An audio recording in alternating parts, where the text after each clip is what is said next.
Diyos ko. O, ito naman ang pag-usapan natin, mga kababayan, si Senator Bato. Ayan, nauubos na ang swerte ni Bato. Puputulin na mga kababayan ang kanyang sweldo. At ano nga ba ang mga nangyayari dito kay Bato? Kasama ba ang kanyang pamilya? Pati ba ka mag-anak ko?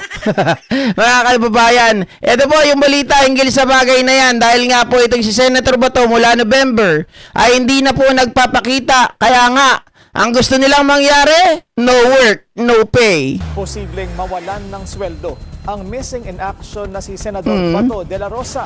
Ayon kay Senate President Pro Tempore Ping Lacson, pinag-usapan daw nila ni na SP Tito Soto at dating Senador Sonny Trillanes ang nakaambang na ethics complaint laban kay De La Rosa. Ito'y matapos sabihin ni Trillanes na magsasampa siya ng reklamo kapag umabot na sa 6 na buwan ang absences ni De La Rosa. Gamitin yung Ethics Committee recommendation na merong kasama sa recommendation to amend the rules. More or less, yun ang isang suggestion na baka isuspend or itigil yung sweldo kasi parang sabi ko kay SP kanina, paaral natin mabuti kasi covered kami ng civil service law. Baka hindi ubra yung hindi mo pa sweldo yung senador kung walang basis. Pero tama rin sa SP, we have our own rules. Bound tayo ng Ethics Committee recommendation once ma-adapt sa plenary.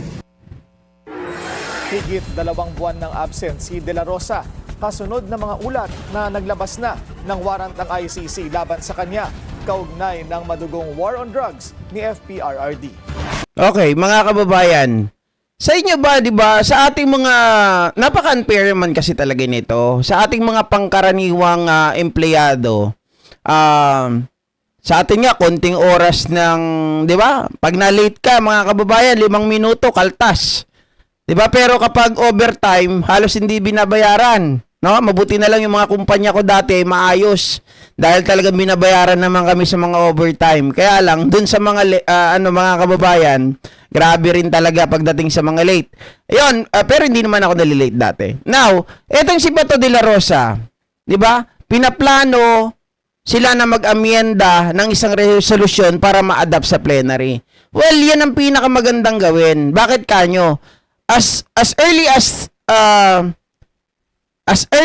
today na talaga yung ginamit ko, mga kababayan, dapat mag-isip na kayo kung ano talaga yung plano. Kung ano talaga yung dapat or nararapat gawin. Unang-una, mga kababayan, bakit naman magagalit ang labor? Di ba? Bakit magagalit? Unang-una si Bato, hindi nagtatrabaho. Ang labor law, mga kababayan, di ba sa kanila sa labor law, pag hindi nagtrabaho yung isang tao, ano lang din yun, hindi nila ipagtatanggol yung tao. Hindi pumapasok eh. Bakit natin papasahurin, mga kababayan, na hindi naman nagtatrabaho? Ngayon, ang isang senador ay halal ng bayan. Pinili natin yan para paglingkuran yung bayan.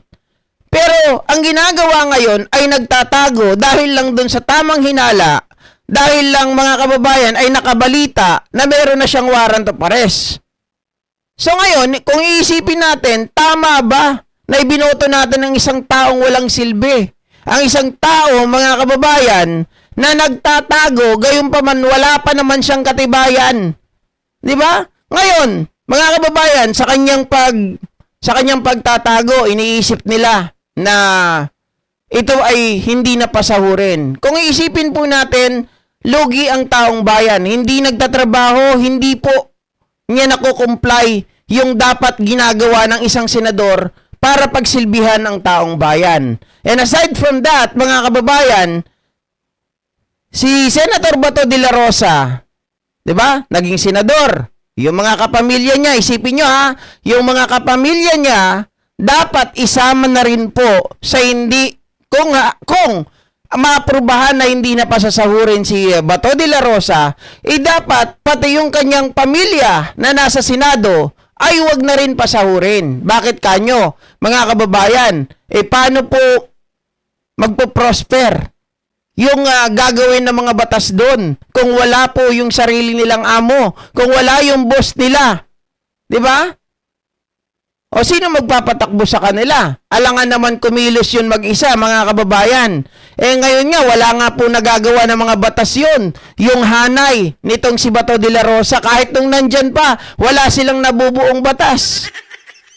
'Di ba? Kasi sa halip na mga competent na mga tao ang ilagay doon, pamilya ni Bato de la Rosa ang inilagay. Ngayon, dahil wala yung amo nila, malamang sa malamang, mga kababayan, palagay nyo, nagtatrabaho pa rin yan ng maayos? Oh. Paano sila gagawa ng batas doon? Ano ang i-research nila kung wala naman na utos sa kanila ni Bato de la Rosa? Hindi po ba? Oh. So dapat, pati yung kamag-anak na pinapasahod natin, kumikita dyan, nagpapalaki lang ng mga 'di ba? Napakaswerte naman, dapat lubos-lubusin na yung magiging amyenda nila doon po sa kanilang gagawing resolution para ma-adapt po sa plenaryo. At the same time, bakit ko sinasabi na dapat paghandaan na nila ito at para ayusin na nila ito, mga kababayan, para wala na pong dumami ang ganitong kaso.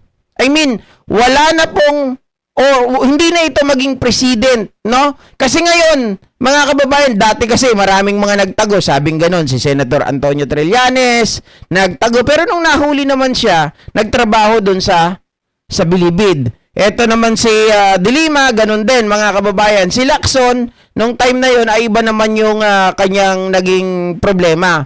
Pero, marami kasi yung mga ganito na ginagaya nila, na kapag may problema, magpapaalam pupunta sa ibang bansa yung iba, hindi na babalik.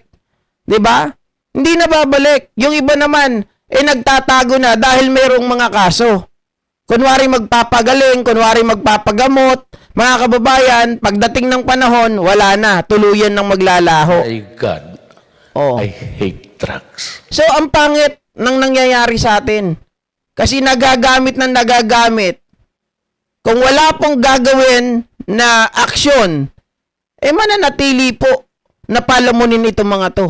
Na walang ginagawa, pero nagpapalaki lang ng tiyan, nagpapalaki ng laman ng bulsa, di ba? Oh, nakikinabang na walang pakinabang.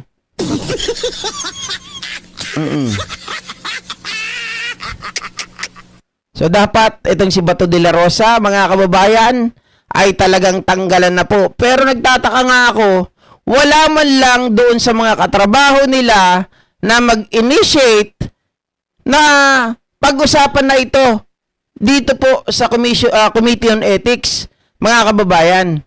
Bakit kaya? Kanya-kanya ba silang kampihan? Kanya-kanya ba silang takipan? Oh. Pero ngayon,